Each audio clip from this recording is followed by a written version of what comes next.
Hello friends, आपका स्वागत है इस चैनल पे। तो फ्रेंड्स, जैसा कि मैंने आपको पिछले लेक्चर में बताया था कि मैं यहाँ पे क्या करने वाला हूँ, इस चैनल पे एडवांस साइंस चैनल पे मैं क्या करने वाला हूँ, क्लास 12th की फिजिक्स का रिवीजन कराने वाला हूँ। ठीक है, तो सभी आई थिंक आप जुड़ गए होंगे इस चैनल से, तो ज़्यादा से ज़्यादा संख्या में आप क्या कर लीजिए, इस चैनल से जुड़ जाइए। तो मैं यहाँ पे क्या कराने वाला हूँ, रिविज़न कराने वाला हूँ। तो मैंने क्या है, रिवीजन कराना है, तो उसमें मोस्ट बातें मैं आपको बताने वाला हूँ, जिससे क्या होगा, आपके माइंड में वो चीज़ें वापस रिपीट हो जाए, जिससे वो स्ट्रॉन्ग हो जाए आपके माइंड में। इसलिए मैंने ये रिवीजन सीरीज चलाई है, और आप ज़्यादा से ज़्यादा संख्या में क्या कीजिए, जुड़ जाइए। तो मैं सीधा स्टार्ट कर रहा हूँ। विद्युत आवेश में थोड़ी सी कुछ बातें आपको बता देता हूँ, ठीक है। उसके बाद क्या करेंगे, यहाँ से स्टार्ट करेंगे, क्योंकि चैप्टर का जो मेन चीज़ है वो ये है, वहाँ से क्वेश्चन अब जाते नहीं भी आते। तो मोस्टली कहाँ से क्या होता है, वहाँ रिवीजन करने की चीज़ें ये है। वो कोई रिवीजन करने की जो स्टार्टिंग में आपको दे रखी है ना, कि आवेश के गुण का पता कैसे लगाए, और आवेश के गुण का जो है कुछ कुछ प्रयोग्स बताएं, उन सब के बारे में हमको ज़्यादा कुछ नहीं जानना, वो तो आपको पता है, ठीक है। तो उनके बारे में हल्का सा बता देता हूँ अभी, और उसके बाद यहाँ से स्टार्ट करते हैं, क्योंकि मेन जो चैप्टर है वो यही है, ठीक है। इसी को समझना क्या है, जरूरी है। तो अपन स्टार्ट कर लेते हैं। देखिए, आवेश की जो खोज है वो ग्रीस देश में रहने वाला एक, ग्रीस देश के मिलेटस नामक स्थान पर रहने वाला एक व्यक्ति, ठीक है, उसका नाम है थैलस।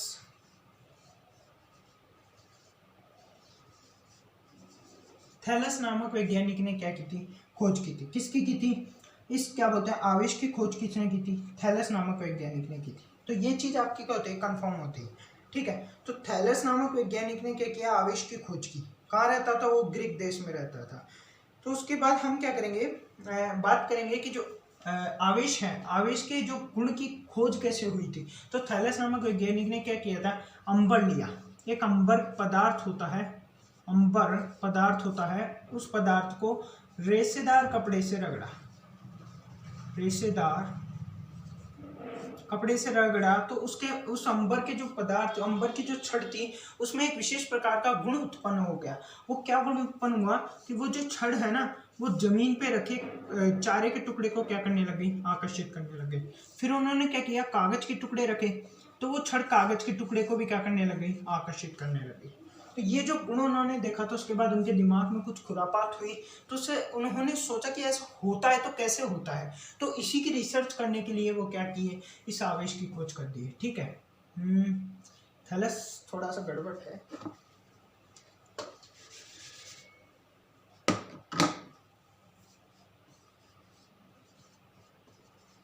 ठीक है। तो क्या हुआ, उन्होंने क्या कर ली, खोज कर ली।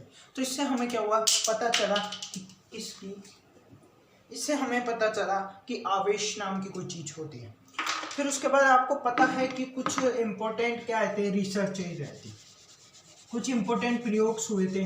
उन प्रयोग के आधार पर कंफर्म हो गया कि आवेश नाम की कोई चीज होती है, ठीक है। और उन प्रयोग से हमें और भी कुछ बातें को पता चला कि आवेश क्या होता है, क्या नहीं, कुछ और भी चीजों के बारे में क्या देखते हैं हम। देखिए, जो आवेश होता है ना, आवेश, उसकी खोज के लिए कुछ प्रयोग है। एक कांच की छड़ ली, और उस कांच को छड़ को सिल्क के कपड़े से रगड़ा, तो क्या हुआ, वह कांच की छड़ पे और सिल्क का कपड़ा दोनों ही किसी न किसी चीज को क्या करने लगे, आकर्षित। और उसके बाद क्या हुआ, एक प्लास्टिक की छड़ ली, और एक प्लास्टिक की छड़ को क्या किया, रेशेदार ऊन के कपड़े से क्या कर लिया, रगड़ लिया। तो उस प्लास्टिक की छड़ पे भी क्या हुआ, कुछ ना कुछ आकर्षण होने लग गया। तो इससे क्या हुआ, पता चलता है कि आवेश होता है। फिर क्या किया, एक गुब्बारा लिया। अब उस गुब्बारे को क्या किया हमने, एक कपड़े से, रेशेदार कपड़े से क्या कर लिया, रगड़ लिया। तो क्या हुआ, वो जो गुब्बारा था वो दीवार के चिपक गया, ठीक है। तो इससे ये चीज कंफर्म हुई कि जो गुब्बारा है, इसको जब रेशेदार कपड़े से रगड़ा गया, तो इसमें कोई ऐसा गुण प्रदर्शित हुआ जिससे ये क्या हुआ, दीवार के चिपक गया। लेकिन जब इस प्रयोग को करने से पहले जब इनको कुछ मतलब चिपकाया गया, इसको दीवार पे लगाया गया, तो ये दीवार पे नहीं लगा। लेकिन जब इसको इस पे रगड़ा गया तो इस दीवार पे लग गया। तो इससे एक चीज तो कंफर्म हुई कि कुछ तो है जिसकी वजह से क्या होता है, यहाँ पे आकर्षण उत्पन्न होता है। तो इससे पता चला कि आवेश नाम की कोई चीज होती है। कंफर्म हुआ कि कोई आवेश है इसके अंदर, जो क्या कर लेता है, ये इन चीजों को आकर्षित कर लेता है। ये एक दूसरे से क्या हो जाते हैं, चिपक जाते हैं, आकर्षित हो जाते हैं। फिर उसके बाद क्या हुआ, आवेश की खोज हुई कि आवेश दो प्रकार के होते हैं। कितने प्रकार के? दो प्रकार के। कौन कौन से? देखो मैं शॉर्ट में लिखने वाला हूं, आप समझ जाना। पहला आवेश कौन सा? घन आवेश। कौन सा? घन आवेश, ठीक है। और एक कौन सा? ऋण आवेश। तो दोनों की डेफिनेशन भी दी गई। क्या दी गई? अगर इलेक्ट्रॉन की कमी हो, इलेक्ट्रॉन की कमी हो तो घन आवेश उत्पन्न होगा, और अगर पदार्थ में इलेक्ट्रॉन्स की अधिकता हो, क्या हो? इलेक्ट्रॉन्स की अधिकता हो तो क्या होगा? ऋणावेश उत्पन्न होगा, ठीक है। तो इससे हमें पता चला कि जो घनावेश है इलेक्ट्रॉन की कमी से उत्पन्न हुआ, और ये जो ऋणावेश है ये इलेक्ट्रॉन की अधिकता से उत्पन्न हुआ। और इसी के आधार पर हमें क्या पता चला कि आवेश दो प्रकार के होते हैं। फिर उसके बाद क्या किया हमने, आवेश के कुछ गुण देखे कि जब इनमें क्या कराया गया, रगड़ाया गया, तो इनमें कौन कौन सा आवेश उत्पन्न हुआ। तो जब कांच की छड़ को किसके साथ, उन सिल्क के कपड़े के साथ रगड़ा गया, तो कांच की छड़ पे पॉजिटिव आवेश उत्पन्न हुआ और सिल्क के कपड़े पे नेगेटिव आवेश उत्पन्न हुआ। सॉरी, पॉजिटिव आवेश उत्पन्न हुआ और नेगेटिव आवेश उत्पन्न हुआ, ठीक है। और इधर प्लास्टिक की छड़ को जब क्या किया गया, रेशेदार कपड़े से रगड़ा गया, ऊन के कपड़े से, ठीक है। तो क्या हुआ, यहाँ पे प्लास्टिक की छड़ पे नेगेटिव आवेश और सिल्क वो ऊन के कपड़े पे पॉजिटिव आवेश उत्पन्न हुआ। कैसे हुआ? देखिए, जब इस छड़ को, कांच की छड़ को सिल्क के कपड़े के साथ रगड़ा गया, तो कांच की छड़ से इलेक्ट्रॉन निकलकर सिल्क के कपड़े में चले गए, तो यहाँ पे इलेक्ट्रॉन की कमी हो गई और यहाँ पे इलेक्ट्रॉन की अधिकता हो गई, इसलिए ये घनावेश और ये ऋणावेश हो गया। और इसी तरह क्या हुआ, जब इसको रगड़ा गया इसके साथ, तो क्या हुआ कि यहाँ पे जो इलेक्ट्रॉन थे ऊन के कपड़े में, वो निकल कर कहाँ आ गए, प्लास्टिक की छड़ में आ गए। और ये क्या हुआ, इसमें इलेक्ट्रॉन की अधिकता हो गई और इसमें कमी हो गई, इसलिए कपड़ा क्या हो गया, ऋणावेश हो गया, घनावेश हो गया, और ये छड़ क्या हो गई, ऋणावेश हो गई। तो इससे क्या हुआ, हमें आवेश का पता चला। लेकिन उसके बाद भी क्या हुआ, आवेश के बारे में कुछ और खोज हुई। आवेश के गुण की खोज हुई।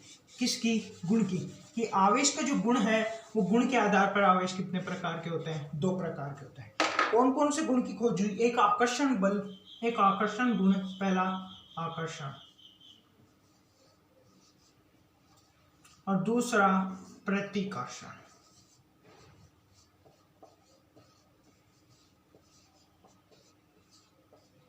एक आकर्षण की खोज हुई, दूसरा प्रतिकर्षण की खोज हुई। इनसे क्या खोज हुई? देखिए, जब आकर्षण क्या होता है, जब सजातीय आवेश, देखिए आपने सब कुछ पढ़ा हुआ है, मैं केवल रिवाइज करवा रहा हूँ। तो देखिए, सजातीय आवेश आप जानते हैं, जब समान आवेश यानी पॉजिटिव पॉजिटिव या फिर नेगेटिव नेगेटिव एक दूसरे के पास आते हैं, तो क्या होता है, घनावेश, घनावेशित पदार्थ को अगर घनावेशित पदार्थ के पास लाया जाए तो क्या होगा, एक दूसरे को वो क्या कर देंगे, प्रतिकर्षित कर देंगे। और अगर ऋणावेशित आवेश को ऋणावेशित पदार्थ को ऋणावेशित पदार्थ के पास लाया जाए तो क्या करेंगे, एक दूसरे को प्रतिकर्षित कर देंगे। और पिछले वाले में घनावेशित पदार्थ को घनावेश पदार्थ के पास लाया जाए तो क्या करेंगे, प्रतिकर्षण करेंगे। तो अगर सजातीय आवेश यानी पॉजिटिव पॉजिटिव नेगेटिव नेगेटिव एक दूसरे क्या करते हैं, प्रतिकर्षित करते हैं। तो प्रतिकर्षण का गुण किससे हुआ, जब घनावेश घनावेश को लाया गया और ऋणावेश को लाया गया तो क्या हुआ, प्रतिकर्षण हुआ।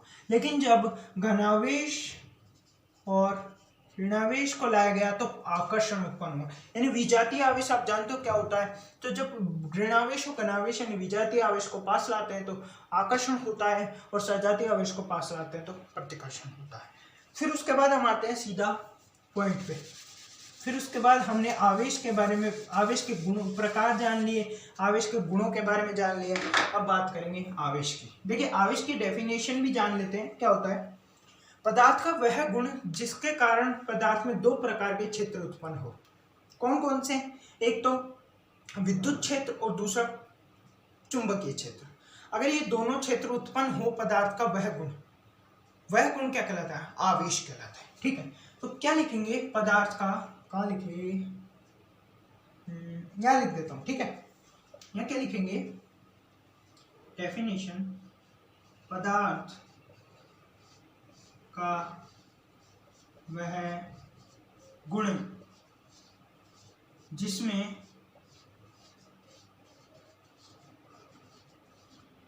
उसमें दो प्रकार के क्षेत्र उत्पन्न हो।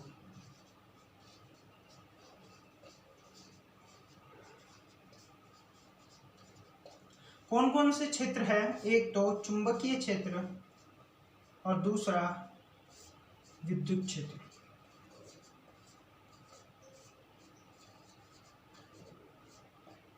ठीक है, एक तो चुंबकीय क्षेत्र और दूसरा विद्युत क्षेत्र, यानी पदार्थ का वह गुण जिसके अंदर उसमें दो प्रकार का क्षेत्र उत्पन्न हो। कौन कौन से? चुंबकीय क्षेत्र और विद्युत क्षेत्र।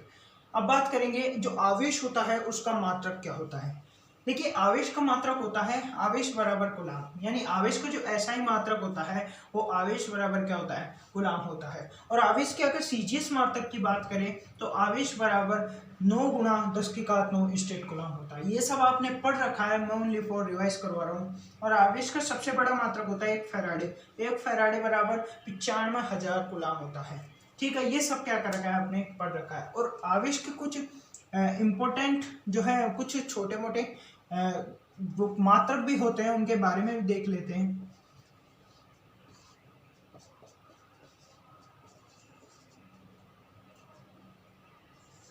देखिए, 1 मिली कूलाम, ठीक है, 1 मिली कूलाम बराबर 10⁻³ कूलाम क्या होता है? आवेश। ठीक है, और 1 माइक्रो कूलाम में कितना आवेश होता है?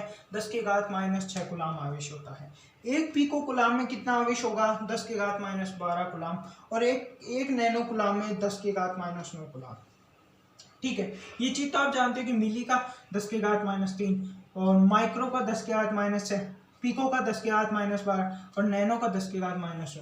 आपने 11th क्लास में केमिस्ट्री के बेसिक्स में आपने पढ़ा होगा। केमिस्ट्री के बेसिक्स में बहुत कुछ पढ़ाया जाता है और ये चीज़ें 11th में पढ़ा दी चुकी होगी। और फिजिक्स में तो बहुत बार यूज़ होती है, केमिस्ट्री में तो यूज़ होती भी है, फिजिक्स में भी यूज़ होती है, तो ये चीज़ें तो आप जानते हो। ठीक है, जनरली मैं क्या करा रहा हूँ? रिविज। अब देखिए, इसकी विमा की मैं बात करूंगा कि जो विमा आवेश होती है उसकी विमा क्या होती है। यहाँ पे मैं एक चीज बता देना चाहता हूँ कि पहले विद्युत धारा क्या होता है। देखिए, विद्युत धारा होता है किसी निश्चित बिंदु से किसी एकांक समय में गुजरने वाले आवेश को क्या कहते हैं? विद्युत धारा कहते हैं। और विद्युत धारा का फॉर्मूला होता है Q/T, यानी आवेश बटा समय। ठीक है, अगर यहाँ से आवेश निकाले तो क्या हो जाएगा? धारा इंटू समय। तो अब क्या करेंगे? इसकी विमा निकालेंगे इसी के आधार पर। देखिए, यहाँ पे क्या लिखा हुआ है? आवेश। आवेश बराबर धारा इंटू समय। ठीक है, यहाँ पे आवेश बराबर, देखिए धारा जो होता है उसकी इकाई क्या होती है? एम्पेयर होती है। तो यहाँ पे क्या कर लिया हमने? एम्पेयर ले लिया। और आपने देखा कि ये जो होता है ये क्या है? समय। समय की इकाई क्या होती है? सेकेंड। ठीक है, और अब हमने क्या किया? इसको विमा में प्रदर्शित किया। तो m0 L0 t सेकेंड यानी समय t को किस में प्रदर्शित किया? T1 और एम्पेयर 1। ठीक है, ये क्या हो गई? इसकी विमा हो गई। आप इसका ले सकते हैं स्क्रीनशॉट, ये आपके रिवीजन में बहुत हेल्प करेगा आपको। तो आप स्क्रीनशॉट ले लीजिए पोस्ट करके। ठीक है, आपने स्क्रीनशॉट ले लिया होगा। अपन आगे कंटिन्यू करते हैं। हमने क्या कर लिया? हमने कुछ बातें रिवाइज कर ली है और अब धड़ाधड़ रिवीजन करेंगे। देखिए, अब हम क्या करने वाले? इसके आगे का रिवीजन करेंगे। इसके आगे क्या है? आवेशन। आवेशन एक टॉपिक है, उसके बारे में हम पढ़ने वाले हैं। देखिए, क्या होता है आवेशन? क्या होता है आवेशन? आवेशन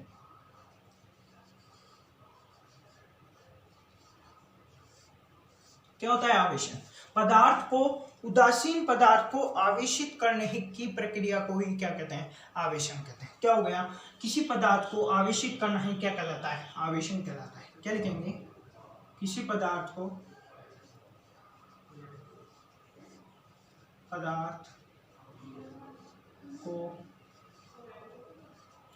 आवेशित करना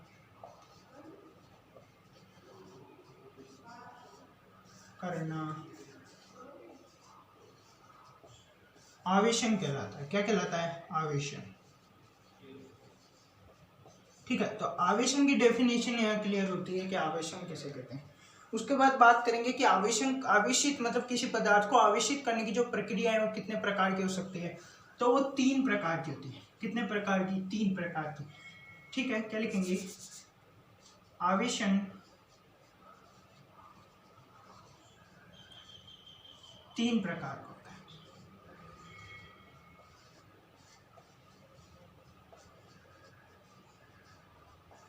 पहला कौन सा? चालन द्वारा आवेशन। पहला हो गया चालन द्वारा आवेशन, ठीक है, चालन द्वारा आवेशन। एक एक के बारे में हम डीपली पढ़ेंगे, टेंशन ना लो। दूसरा हो गया घर्षण द्वारा आवेशन, घर्षण द्वारा आवेशन, ठीक है। और तीसरा हो गया अपना प्रेरण द्वारा आवेशन, प्रेरण द्वारा आवेशन,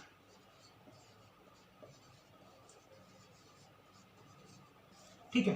तो पहले बात करेंगे चालन द्वारा आवेशन की। किसकी? चालन द्वारा आवेशन। देखिए क्या होता है, हमारे पास क्या है, एक उदासीन गोला है। अब हमें क्या है, इस उदासीन गोले को क्या करना है, आवेशित करना है, और इसके पास अभी क्या है, कोई आवेश नहीं। तो हम क्या करेंगे, इस एक आवेशित गोला लेंगे। क्या करेंगे? एक आवेशित गोला लेंगे। अब हम क्या करेंगे, इस आवेशित गोले को चालक तार के माध्यम से इस उदासीन गोले से क्या कर देंगे, संपर्क करा देंगे। तो क्या होगा, तो इसका जो विभव है वो इसके विभव से बहुत अधिक होगा। क्यों? क्योंकि रीजन ये है कि जब इस पे आवेश उत्पन्न है और इस पे आवेश उत्पन्न नहीं है, तो इस पे आवेश उत्पन्न होने की वजह से इसमें क्या होगा, विभव ज्यादा होगा। लेकिन इसमें आवेश उत्पन्न नहीं है, इसमें आवेश कम है, इसलिए क्या होगा, विभव कम होगा। तो इससे क्या होगा, इसका जो विभव है वह अधिक है और इसका कम है, तो इसमें से आवेश इसमें स्थानांतरित होगा। क्योंकि आपने सुना होगा, आपने पढ़ा होगा कि आवेश का स्थानांतरण उच्च विभव से निम्न विभव की ओर होता है। तो यहाँ पे क्या है, विभव उच्च है, यहाँ पे विभव निम्न है, तो आवेश क्या करने लगेगा, स्थानांतरित होने लगेगा यहाँ से यहाँ। तो अब क्या हो रहा है, अब हो रहा है आवेश का स्थानांतरण। दोनों गोले संपर्क में हैं, यह आवेश इस पे जा रहा है और क्या होगा, यह स्थानांतरण। और सबसे बड़ी बात है, ये जो स्थानांतरण है कब तक होगा, ये स्थानांतरण जब तक होगा जब तक कि दोनों का विभव क्या नहीं हो जाता, समान नहीं हो जाता। इसका विभव इसके बराबर नहीं हो जाता, तब तक क्या होगा, ये आवेश को क्या करता रहेगा, स्थानांतरित करता रहेगा, ठीक है। जब क्या होगा, इन दोनों का विभव समान हो जाएगा तो आवेश का स्थानांतरण क्या हो जाएगा, रुक जाएगा। उसके बाद क्या करेंगे, इस चालक तार को हटा देंगे और इनका संपर्क हटा देंगे। तो उसके बाद हम क्या देखेंगे, हम देखेंगे कि उदासीन गोला क्या हो जाता है, आवेशित हो जाता है। और इस प्रक्रिया द्वारा एक उदासीन गोले को आवेशित करना है, क्या कहलाता है, चालन द्वारा आवेशन कहलाता है। ये सब आपने क्या कर रखा है, पढ़ रखा है। अब बात करेंगे घर्षण द्वारा आवेशन। देखिए घर्षण द्वारा आवेशन तो मैं यहीं पे समझा दूंगा, छोटा सा है। जब दो उदासीन पदार्थों को जब आपस में रगड़ा जाता है, जब दो उदासीन पदार्थ को आपस में रगड़ा जाता है, जैसे मान लीजिए ये दोनों पदार्थ हैं, अगर मैं इनको आपस में रगड़ूंगा तो क्या होगा, इसमें घर्षण उत्पन्न होगा। और घर्षण उत्पन्न होने के कारण इसमें इलेक्ट्रॉनों का स्थानांतरण हो जाएगा। तो क्या होगा, जब इन दोनों उदासीन पदार्थों को मैं आपस में रगड़ूंगा तो एक पदार्थ में घनावेश और दूसरे में ऋणावेश उत्पन्न हो जाएगा। यानी कि किसी एक पदार्थ से इलेक्ट्रॉन निकलकर दूसरे पदार्थ में चले जाएंगे और दूसरे पदार्थ में इलेक्ट्रॉनों की क्या हो जाएगी, अधिकता हो जाएगी, इसलिए वो ऋणावेश एवं एक में जो इलेक्ट्रॉनों की कमी हो जाएगी जिस पदार्थ में, उसमें घनावेश उत्पन्न हो जाएगा। तो इस विधि द्वारा आवेशित करना पदार्थ को घर्षण द्वारा आवेशन कहलाता है। अब लास्ट एंड फाइनल है प्रेरण द्वारा आवेशन। देखिए क्या होता है प्रेरण द्वारा आवेशन, जब हम मतलब बिना संपर्क के दो पदार्थ, उदासीन पदार्थ को आवेशित करना क्या कहलाता है, प्रेरण द्वारा आवेशन। हम क्या करेंगे, इसको मिटा देता हूँ, मैं यहाँ समझा देता हूँ। प्रेरण द्वारा आवेशन को मैं क्या करता हूँ, यहाँ समझा देता हूँ। हम क्या करेंगे, एक उदासीन गोला लेंगे, इस उदासीन गोले को कुचालक छड़ पर हम क्या कर देंगे, रख देंगे। इस कुचालक छड़ पे हम क्या किए, रख दिए। अब हम क्या करेंगे, एक आवेशित छड़ लेके आएंगे, घनावेशित। कौन सी, घनावेशित छड़ हम क्या करेंगे, इसके पास लेके आएंगे। ये उदासीन गोले में क्या होगा कि जितना भी ऋणावेश है वो सारा एक तरफ स्थानांतरित हो जाएगा। तो यहाँ पे जितना भी ऋणावेश है वो सारा स्थानांतरित हो जाएगा, और जितना भी घनावेश है वो इसके विपरीत एकत्रित हो जाएगा, क्योंकि घनावेश घनावेश क्या करते हैं, प्रतिकर्षण, और ऋणावेश ऋणावेश क्या करते हैं, घनावेश घनावेश प्रतिकर्षण, ऋणावेश घनावेश आकर्षण। तो आकर्षण की वजह से सारा ऋणावेश इधर और प्रतिकर्षण की वजह से सारा घनावेश उधर चला जाएगा। अब इसके बाद हम क्या करेंगे, इसको भूसंपर्कित करा देंगे। क्या करवा देंगे, भूसंपर्कित। इसको हम क्या करने वाले हैं, भूसंपर्कित करवाने वाले हैं।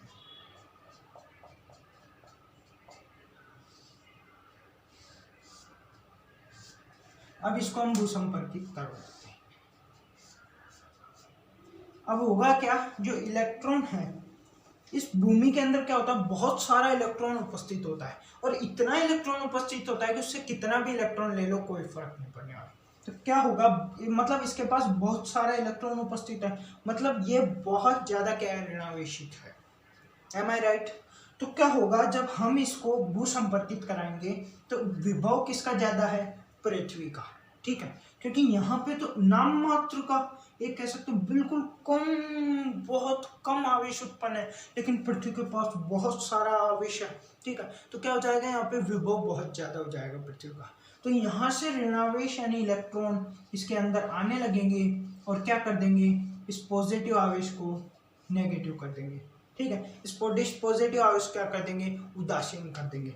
और अब हम क्या करेंगे, इसके बाद ये देखेंगे कि यहाँ पे ऋणावेश होगा और यहाँ पे भूसंपर्क होगा। ठीक है, और यहाँ पे ये क्षण होगा, मतलब जितना भी पॉजिटिव आवेश है वो क्या हो जाएगा, उदासीन हो जाएगा।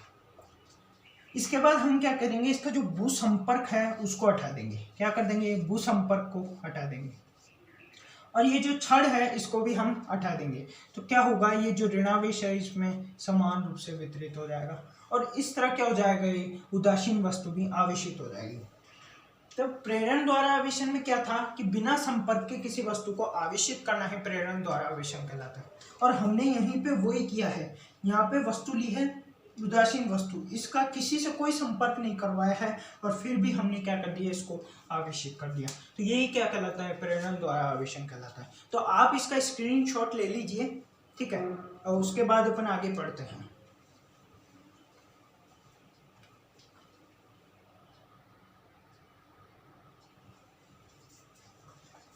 आई थिंक आपने स्क्रीनशॉट ले लिया होगा।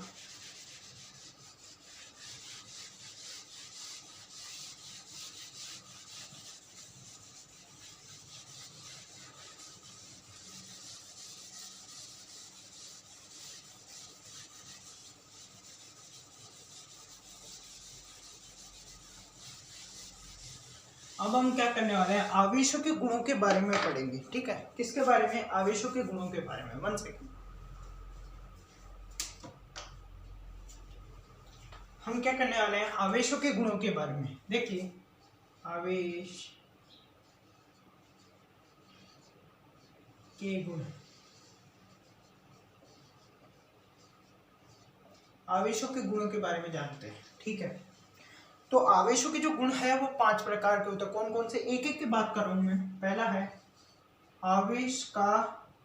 आवेशों का योग। ठीक है, आवेशों का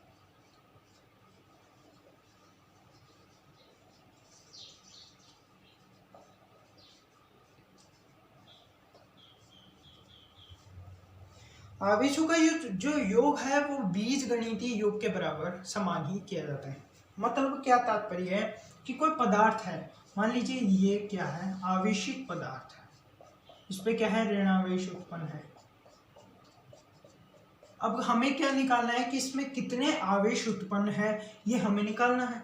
तो इसको निकालने के लिए हम क्या करेंगे, इन आवेशों का क्या कर लेंगे, बीजगणितीय योग, यानी 1 2 3 4 5 6 7 8 9 10 11 12 13 14 15 16 17 17 आवेश इसमें क्या है, उत्पन्न है।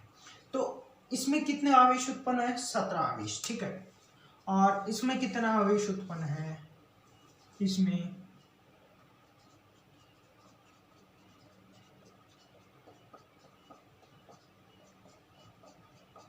कितना आवेश उत्पन्न है, इनका जो योग है वो क्या कहलाएगा, बीजगणितीय योग। ठीक है। बीजगणित योग से क्या तात्पर्य है कि हमने क्या किया इसके जो गुण है, मतलब कि इसमें क्या है 17 आवेश, ठीक है।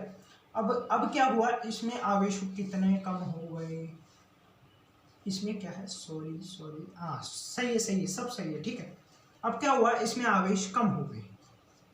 पहले इसमें कितना आवेश था 17, अब कितना हो गए इसमें, गिनते 1 2 3 4 5 6 7 8 9 10 11, कितना आवेश हो गया 11, ठीक है। अब आपको बोल दे कि आवेशों में परिवर्तन, आवेशों में कितना परिवर्तन हुआ तो कैसे निकालेंगे, बीजगणितीय योग के द्वारा। बीजगणितीय योग के मतलब यहाँ पे कितना आवेश था, यहाँ पे था, अंतर निकालना है यानी माइनस, यहाँ पे कितना आवेश था 17, यहाँ पे कितना रह गया, सॉरी लास्ट में फाइनल को फर्स्ट में से माइनस करते हैं, ठीक है। किसको करते हैं, फाइनल को फर्स्ट में से माइनस करते हैं, यानी हमें क्या निकालना है, डेल्टा क्यू। डेल्टा क्यू कैसे निकालेंगे, यहाँ 17 आवेश थे, बीजगणितीय योग के द्वारा निकालेंगे कि यहाँ पे 17 आवेश थे, यहाँ कितने 12 आवेश रह गए, तो क्या करेंगे हम 12 माइनस 17 कर देंगे, यानी फाइनल माइनस इनिशियल, ठीक है। तो अब क्या होगा, इसका आंसर क्या आएगा 5 माइनस के 5। देखिए 5 आवेशों का क्या हुआ, अंतर उत्पन्न हुआ, और माइनस इसलिए आया है कि ये क्या दर्शा रहा है, कमी को दर्शा रहा है, कमी कि इतने आवेशों की क्या हुई, कमी हुई, ठीक है। इतने आवेशों की क्या हो गई, कमी हो गई। और अब मान लीजिए इसमें क्या होता, आवेश 12 की जगह 20 हो जाते, कितने हो जाते 20, और यहाँ कितने थे 17, तो अब कितना होता डेल्टा क्यू, आवेशों में परिवर्तन बराबर प्लस का 3, यानी यहाँ क्या दर्शा रहा है, आवेशों की अधिकता, कौन प्लस, तो ये चीज होती है, ये चिन्ह क्या दर्शाते हैं। और हमेशा जो है बीजगणितीय योग के बराबर यहाँ पे चिन्ह का आपको ध्यान रखना है। तो ये क्या दर्शा रहा है, ये गुण क्या कहता है, ये गुण कहता है कि आवेशों का क्या कहता है, आवेशों का जो योग है वो बीजगणितीय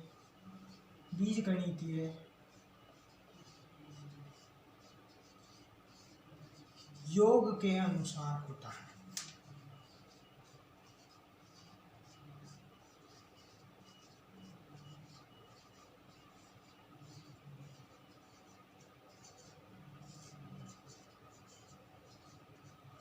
कंप्लीट, ठीक है। यहाँ पे जो योग है वो बीजगणितीय योग के अनुसार होगा, ठीक है। उसके बाद क्या करेंगे, एक एग्जांपल ले लेते हैं। मान लीजिए प्लस का 3 प्लस का 5 माइनस का 4 प्लस का 2। अब क्या करना है, आवेश निकालना है, आवेश। तो क्या करेंगे, प्लस का 3 प्लस का 5 माइनस का 4 प्लस का 2, क्या करेंगे, पहले प्लस के सभी को जोड़ लेंगे, 3 और 5 8, 8 और 2 10, 10 में 4 गए 6 प्लस का 6। तो इसका क्या होगा, बीजगणितीय योग के अनुसार इसका क्या होगा, योग होगा। फिर दूसरा है आवेशों की निश्चितता, क्या होगा, आवेशों की निश्चितता।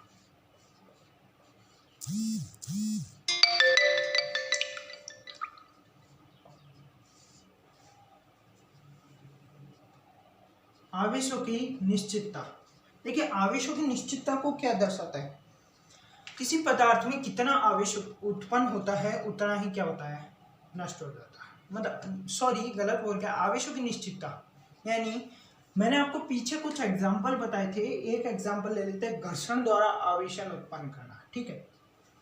2 पदार्थ थे, इनको क्या किया था मैंने, आपस में रगड़ा था, ठीक है।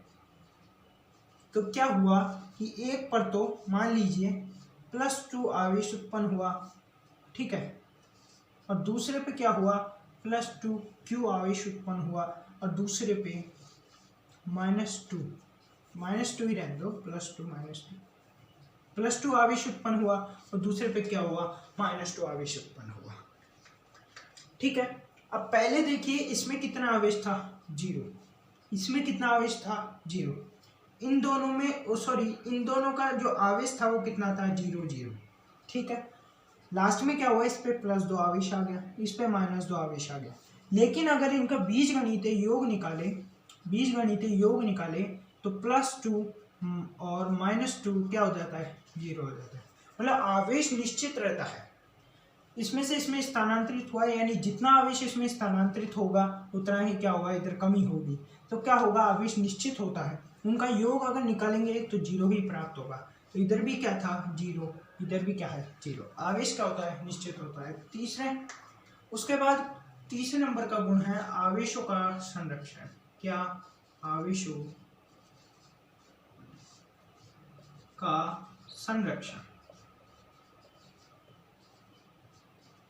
देखिए, आवेशों के संरक्षण में कुछ बातें बताना चाहूंगा कि आवेशों को न तो नष्ट किया जा सकता है और न ही बनाया जा सकता है। ठीक है, आवेशों को न तो नष्ट किया जा सकता है और न ही क्या किया जाता है, बनाया जा सकता है। ठीक है, पहली बात तो ये, मतलब ब्रह्मांड में जितना भी आवेश क्या है उपस्थित है वो निश्चित है, ना तो उसमें कमी की जा सकती है और ना ही उसमें बढ़ोतरी की जा सकती है। तो ये चीज क्या बताती है, आवेश को संरक्षण का बताती है। क्या आवेश इस दुनिया में, इस ब्रह्मांड में क्या है, निश्चित है, संरक्षित है, नहीं तो आवेश बढ़ता है और नहीं आवेश घटता है। तो क्या होगा, आवेश संरक्षण किसको प्रदर्शित करता है, आवेश संरक्षण इसको प्रदर्शित, आवेश क्या होता है, संरक्षण। देखिए, अभिक्रिया से पूर्व आवेश कितना था, शून्य, अभिक्रिया के पश्चात आवेश कितना है, शून्य। मतलब आवेश हमेशा निश्चित होता है। जो नेट होता है, अभिक्रिया से पूर्व आवेश तथा अभिक्रिया के पश्चात जो नेट आवेश होता है वो कितना होता है, शून्य ही प्राप्त होता है। तो इससे हमें क्या पता चला कि आवेश ब्रह्मांड में संरक्षित है, नहीं तो इसे नष्ट किया जा सकता है और नहीं इसे बनाया जा सकता है। तो एक ही लाइन में लिखूंगा, सब कुछ आपने पढ़ा हुआ है, हम केवल रिवीजन कर रहे हैं। तो क्या लिखेंगे कि आवेश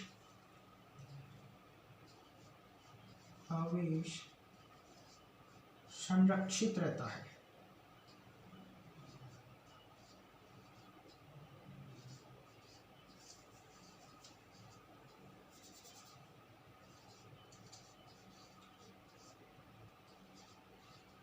ठीक है, न तो आवेश को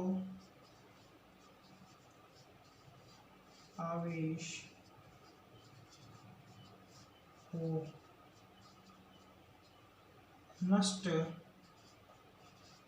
किया जा सकता,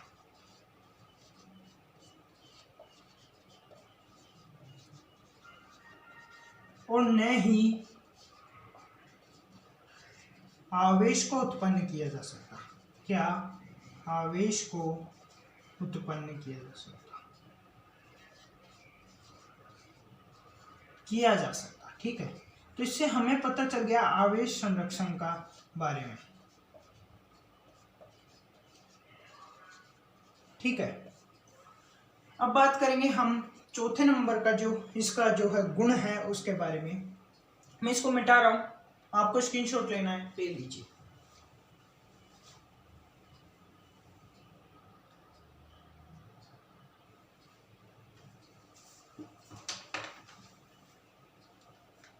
स्क्रीनशॉट ले लिया होगा आपने। देखिए, ये चीजें बहुत काम आती है एग्जाम टाइम में, जब आप रिवीजन करोगे ना तो फटाफट हो जाता है रिवीजन, चीजें याद आ जाने लग जाती है, और रिवीजन बहुत इंपॉर्टेंट है।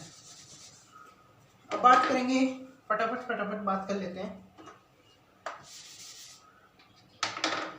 दो गुण और बात करेंगे और क्लास को एंड करेंगे, फिर कल की क्लास में स्टार्ट करके कल फाइनल इस चैप्टर को कंप्लीट कर देंगे। ठीक है, तो दो और बात कर लेता हूँ, दो पॉइंट्स की इंपॉर्टेंट। कौन कौन से हैं, एक तो है चौथे नंबर का पॉइंट, क्या है, जो आवेश होता है ना, आवेश, उसका चौथे नंबर का गुण है कि आवेश किसी पदार्थ में, आवेशों का द्रव्यमान में परिवर्तन। ठीक है, ये जो गुण है आवेशों का द्रव्यमान में परिवर्तन, इस गुण के बारे में बात करते हैं। क्या लिखेंगे, आवेशों, सॉरी वन सेकेंड, चौथे नंबर का गुण था आवेशों का क्वांटमीकरण। मेरे क्या थोड़ा डाउट था कि चौथे नंबर का है फिफ्थ नंबर का, तो वो बाद में आया इसके फॉर्मूले से कि चौथे नंबर का है। तो आवेशों का क्वांटमीकरण चौथे नंबर का है। ठीक है, आवेशों का क्वांटमीकरण,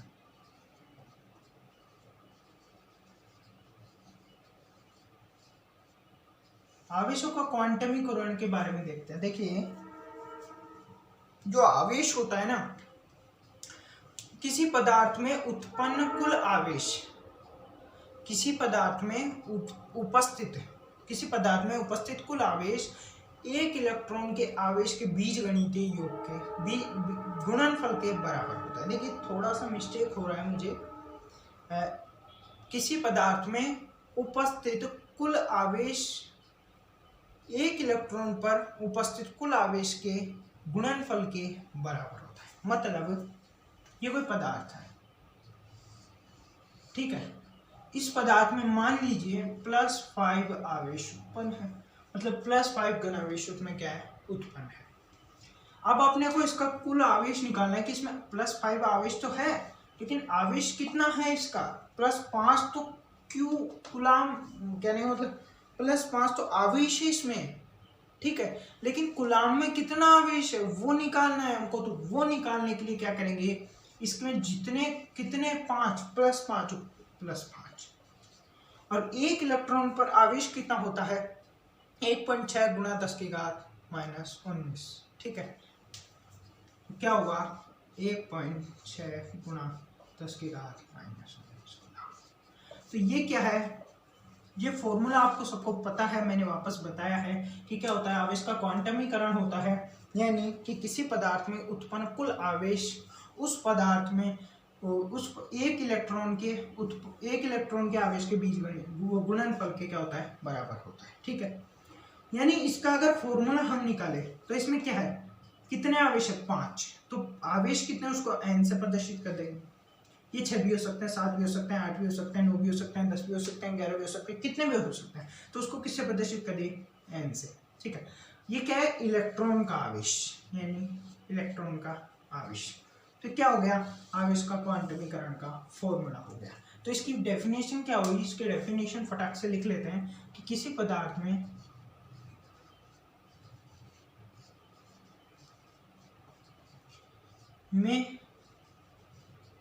उपस्थित कुल आवेश उस पदार्थ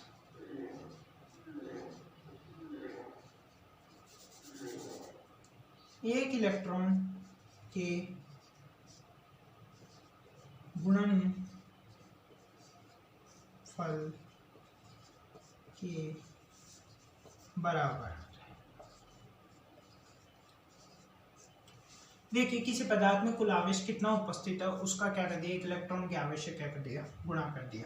तो हमें क्या आ गया, कुल आवेश आ गया, किसमें आया, कूलाम में आया, ठीक है। सीजीएस में बदलने के लिए क्या करेंगे, 9 × 10⁻⁹ स्टेट का, ठीक है, ठीक है। अब बात करेंगे, देखिए इसके जो है इसका एक लास्ट गुण है और क्लास को एंड करते हैं। लास्ट गुण क्या है, आवेशों का द्रव्यमान में परिवर्तन। क्या है, आवेशों का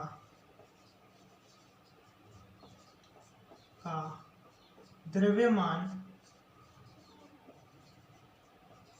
में परिवर्तन।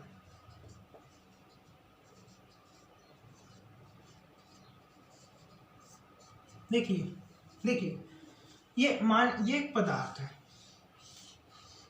और ये एक पदार्थ है और ये भी एक पदार्थ है। अब क्या किया कि इस पदार्थ से क्या किया, हमने एक आवेश लिया, क्या किया, एक आवेश, एक इलेक्ट्रॉन क्या कर लिया, इससे लेकर हमने क्या कर दिया, इसको दे दिया। तो क्या हुआ, इस पे पॉजिटिव और इस पे नेगेटिव आवेश उत्पन्न हो गया, ठीक है। क्या हो गया, नेगेटिव आवेश उत्पन्न हो गया, ठीक है।